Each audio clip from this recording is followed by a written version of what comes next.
कहानी की शुरुआत में हमें रिन नाम की एक लड़की दिखाई जाती है। आज उसकी शादी है। वो बहुत खुश है क्योंकि उसकी शादी प्राम नाम के एक लड़के से हो रही है जिससे वो बहुत प्यार करती थी। उसकी माँ भी बहुत खुश है। वो अपनी बेटी को समझाती है कि तुम्हारे पास में जो कुछ भी हुआ सबको भूल जाओ और आज से अभी से तुम प्राम के साथ अपनी नई जिंदगी की शुरुआत करो। रिन भी अपनी माँ की बात मान जाती है। उसके बाद उसकी माँ बाहर तैयारी देखने के लिए जाती है और रिन अपने कमरे में तैयार हो रही है। लेकिन तभी उसे एहसास होता है कि उसके कमरे में एक साया है और बिजली भी उसके कमरे में कट चुकी है। वो बाहर की तरफ जाती है लेकिन अब सब कुछ ठीक है। रिन भी अपने कमरे की तरफ जा रही है लेकिन बेचारी ये नहीं देख पाती कि उसके पीछे एक बूढ़े से आदमी का साया है। मैं उसे आदमी नहीं बल्कि जिन कहूंगा। उसे एहसास हो जाता है कि कोई उसका पीछा कर रहा है। वो साये का पीछा करते हुए बाहर की तरफ जाती है और जैसे ही वो बाहर आती है उसे कोई महक आ रही है, एक गंदी सी महक। वो एक जार की तरफ जाती है तो वो देखती है कि उस जार में एक मरा हुआ चूहा है और जार का सारा पानी काला पड़ चुका है। ये देख के सब कोई डर जाते हैं। सब कोई मान जाते हैं कि ये एक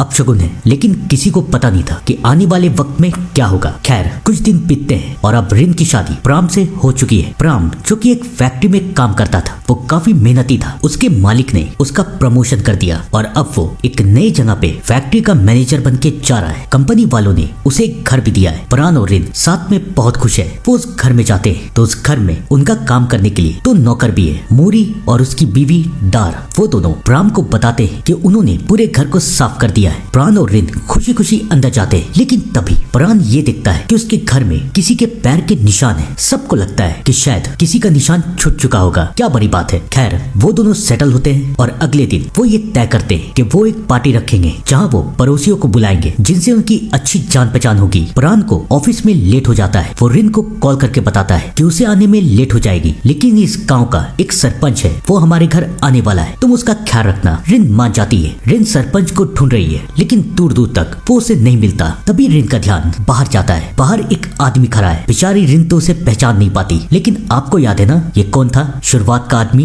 जिसे मैंने जिन कहा था। रिन को लगता है कि शायद यही वो सरपंच है। वो उसे अंदर की तरफ लेके जाती है, उसके लिए चाय बना रही है, लेकिन अचानक वो गायब हो जाता है। रिन उसे ढूंढते हुए बाहर की तरफ जाती है लेकिन वो कहीं नहीं है और तभी प्राण वहां आता है और प्राण के साथ सरपंच है। रिन को समझ में नहीं आता कि अगर ये सरपंच है तो वो आदमी कौन था। प्राण उसे समझाता है होगा कोई पड़ोसी, कोई बात नहीं, चलो अंदर। सब कोई अंदर चले जाते हैं, सब कोई प्रेयर करे, लेकिन तभी रिन को वही आदमी दिखता है और वो आदमी रिन की तरफ इशारा कर रहा है और उससे कह रहा है तुम मेरी हो, तुम मेरे साथ चलोगी। रिन चिल्ला देती है। प्राण को समझ में नहीं आता कि उसकी बीवी को क्या हुआ। रिन उसे उस आदमी के बारे में बताती है। सब कोई उस आदमी को ढूंढ रहे हैं लेकिन वो आदमी दूर दूर तक कहीं नहीं है। सब तो वहां से चले जाते हैं लेकिन रिन को बहुत डर लग रहा है। अगली सुबह भी वो प्राण से बात करती है लेकिन प्राण उसे समझाता है कि जरूर ये तुम्हारी कोई गलतफहमी होगी। अब तो रिन भी मान जाती है लेकिन बेचारी को पता नहीं था कि आगे क्या होगा। रात होती है, दोनों आराम करे। तभी रिन वॉशरूम की तरफ जाती है। वो तो बेचारी वॉशरूम जा रही थी लेकिन वो नहीं देखती कि उस आदमी का साया, सॉरी उस जिन का साया उसके पीछे है और फाइनली वो जिन रिन के पास आ जाता है। रिन उसे देख लेती है और वो जिन रिन से कहता है तुम सिर्फ मेरी हो और किसी की नहीं। रिन चिल्लाती है। प्राण की भी आंख खुल जाती है लेकिन वो जिन कहीं भी नहीं है। रिन अपने पति को यकीन दिलाने की कोशिश करती है लेकिन उसका पति उसकी बात नहीं मानता। रिन समझ जाती है कि उसका पति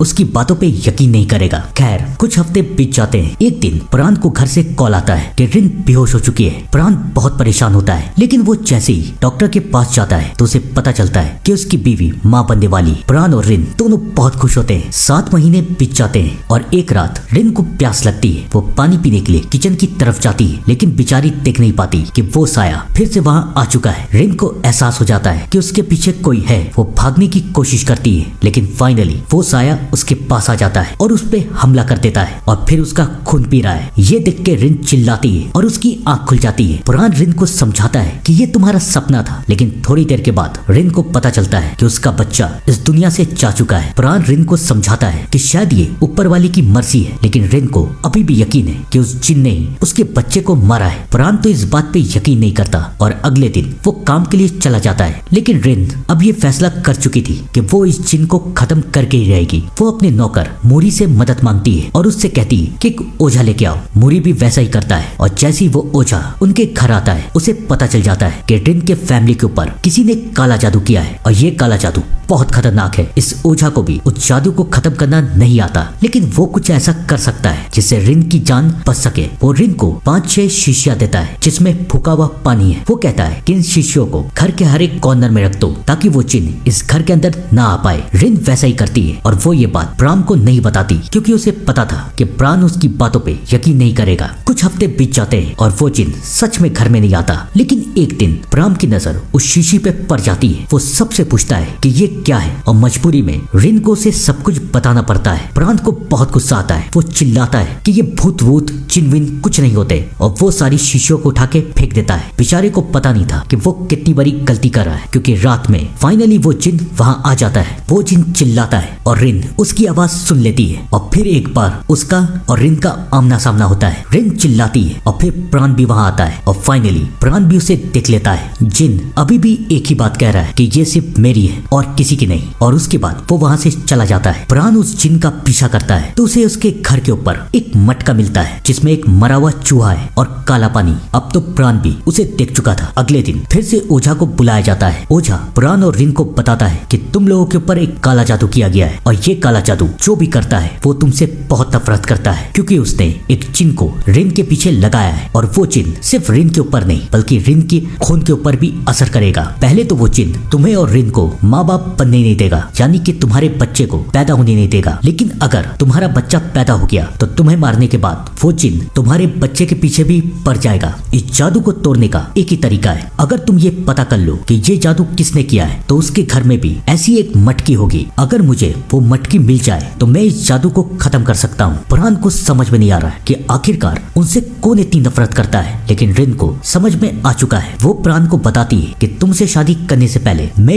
यूडी नाम के एक लड़के से प्यार करती थी, लेकिन 6 महीने में हमारा ब्रेकअप हो गया। यूडी को बहुत तकलीफ हुई और उसने मुझे धमकी दी कि अगर मैं किसी और से शादी करूंगी तो वो मेरा जीना हराम कर देगा। अब तो प्राण को भी यकीन है कि शायद यूडी उन लोगों के ऊपर जादू कर रहा है। ओझा उन लोगों को बताता है कि वो जिन रिन को मां नहीं बनने देगा, तो अगर रिन मां बनती है तो 7 महीनों के अंदर वो जिन रिन के बच्चे को मारने की कोशिश करेगा। प्राण और रिन दोनों डर चुके थे। अब उन दोनों के पास सिर्फ एक ही रास्ता था कि वो यूडी का पता करे। रिन अपने सारे दोस्तों से पता करती है कि आखिरकार यूडी है कहाँ, और फाइनली उसे पता चल जाता है कि यूडी को कुछ महीने पहले उसकी बहन के घर पे देखा गया है। अब प्राण यूडी को ढूंढने के लिए यूडी के बहन के घर जा रहा है, लेकिन जैसे ही वो लोग वहाँ पहुँचते हैं उन्हें पता चलता है कि यूडी तो मर चुका है। तो फिर ये जादू कर कौन रहा है, क्योंकि अगर ये जादू यूडी करता तो यूडी के मरने के साथ ये जादू भी खत्म हो जाता। प्राण सारी बात रिन को बता देता है और रिन को समझ में नहीं आ रहा कि वो क्या करे, क्योंकि आज 7 महीने पूरे हो चुके हैं और आज वो जिन फिर से लौटेगा रिन के बच्चे को मारने के लिए। प्राण ओझा को लेके अपने घर की तरफ आ रहा है, लेकिन अब रात हो चुकी है और फाइनली वो जिन आ जाता है। वो सारे नौकरों को बाहर निकाल देता है और अब घर में अकेले रिन और वो जिन है। वो जिन रिन के ऊपर हमला करता है, लेकिन इससे पहले वो कुछ कर पाता। फाइनली वो ओझा वहां आ जाता है। वो ओझा जिन को रोकने की कोशिश करता है और अब रिन अपने बच्चे को जन्म देने वाली है। वो जिन ओझा के होते हुए रिन को नुकसान नहीं पहुंचा पाता और फाइनली उनकी बेटी पैदा हो जाती है। जिन ये देख के गुस्से में पागल हो जाता है। वो चिल्लाता है, लेकिन वो वहां से चला जाता है। रिन और प्राण को लगता है कि सब कुछ ठीक हो चुका है, उनकी बेटी तो पैदा हो चुकी है, लेकिन ओझा उन्हें समझाता है कि ये जिन अब तुम्हारे साथ साथ तुम्हारी बेटी के लिए भी खतरा है। पहली बात तो ये कि तुम्हारी बेटी नॉर्मल बच्चों की तरह नहीं होगी, उसके ऊपर उस जिन का साया होगा, और याद रखना जब उसके 7 साल पूरे हो जाएंगे तो वो जिन उसे लेने के लिए आएगा। तो तुम्हारे पास इतना ही वक्त है उस इंसान का पता लगाने के लिए जिसने तुम पे जादू किया है। अब वो दोनों डर चुके हैं। धीरे धीरे वक्त पार होता है और 7 साल बीत जाते हैं, और जैसा कि ओझा ने कहा था उनकी बेटी डिवी नॉर्मल बच्चों की तरह बिल्कुल नहीं थी। वो ना किसी से बात करती थी, ना उसने 7 साल में एक शब्द भी कहे थे, और आज रात 12 बजते के साथ वो शैतान फिर आएगा। उन लोगों को समझ में नहीं आ रहा था कि वो क्या करे। रात को वो ओझा के साथ उसके सारे साथियों को, यहाँ तक कि उसके बेटे आर्यो को भी बुलाते हैं। सब कोई कोशिश कर रहे हैं कि वो इस जिन को खत्म कर सके, लेकिन जिन वहाँ आता है और बारी बारी करके सबको मारना शुरू कर देता है। लेकिन इससे पहले वो टीवी को ले जा पाता, मौके का फायदा उठा के प्राण उस जिन के सीने में एक खंजर खुपा देता है। आज की रात तो ये लोग बच चुके हैं, लेकिन अगले दिन क्या होगा वो दोनों बहुत परेशान है। लेकिन अब ओझा प्राण को समझाता है कि अपनी बीवी को सारा सच बता दो, वरना तुम्हारी बेटी बचेगी नहीं। रिन को समझ में नहीं आता कि ओझा क्या कह रहा है, और तब प्राण रिन को सब कुछ बताता है कि जब हमारी शादी होने वाली थी तो मैं एक लड़की से प्यार करने लगा जिसका जिसका नाम था मवार। मवार को ऐसा लगता था कि मैं तुम्हें छोड़ दूंगा, लेकिन जब हमारी शादी फिक्स हुई तब मैंने मवार से रिश्ता तोड़ लिया और मवार ने मुझे धमकी दी कि वो मुझे बर्बाद कर देगी, वो कभी मेरी फैमिली को खुश रहने नहीं देगी। और जब हम यूडी को देखने गए थे और हमें पता चला कि यूडी मर चुका है, तब मुझे यकीन हो गया कि ये काम मवार ही करे। लेकिन मैंने तुम्हें डर के मारे ये सब नहीं बताया। अपने पति का इतना बड़ा सच सुन के रिन टूट चुकी थी। वो अपने पति से कहती, एक बार हम हमारी बेटी को बचा ले तो तुम हम दोनों को छोड़ के चले जाना। प्राण भी मान जाता है, लेकिन अभी तो फिलहाल उन दोनों को उस जिन को खत्म करना था। ओझा और प्राण ये फैसला करते हैं कि वो मवार के घर जाएंगे और ओझा का बेटा आर्यो रिन और टीवी के साथ इस घर में रुकेगा। उनके पास ज्यादा वक्त बिल्कुल नहीं है। प्राण और ओझा मवार के घर पहुंचते हैं, लेकिन इससे पहले वो उस जार को ढूंढ पाते। मवार दोनों को बेहोश कर देती है। थोड़ी देर के बाद प्राण को होश आता है तो मवार हंसती है और उससे कहती है, तुम्हें क्या लगा था मुझे छोड़ के तुम अपनी बीवी के साथ अपनी जिंदगी खुशी खुशी बिताओगे? बिल्कुल नहीं, वो जिन सबको खत्म कर देगा। प्राण समझ चुका था कि अगर उसे अपनी फैमिली को बचाना है तो उसे मवार से लड़ना पड़ेगा। वो मवार को बेहोश कर देता है, लेकिन जाते जाते मवार ओझा को मार देती है। प्राण को वो जादू वाला मटका तो मिल जाता है, लेकिन अब ओझा मर चुका है। वो उसके बेटे को कॉल करता है और आर्यो उसे बताता है कि वो मटका लेके मेरे पास आओ, मैं इस जादू को खत्म करूंगा। प्राण वहाँ से तो निकल जाता है, लेकिन अब बहुत देर हो चुकी है। वो जिन वहाँ पर आ चुका है। आर्यो उसे रुकने की कोशिश करता है, लेकिन वो जिन रिन के सामने आर्यो को भी मार देता है। अब वो डीवी को लेके जा रहा है। रिन समझ जाती है कि अगर उसे अपनी बेटी को बचाना है तो उसे अपनी कुर्बानी देनी होगी।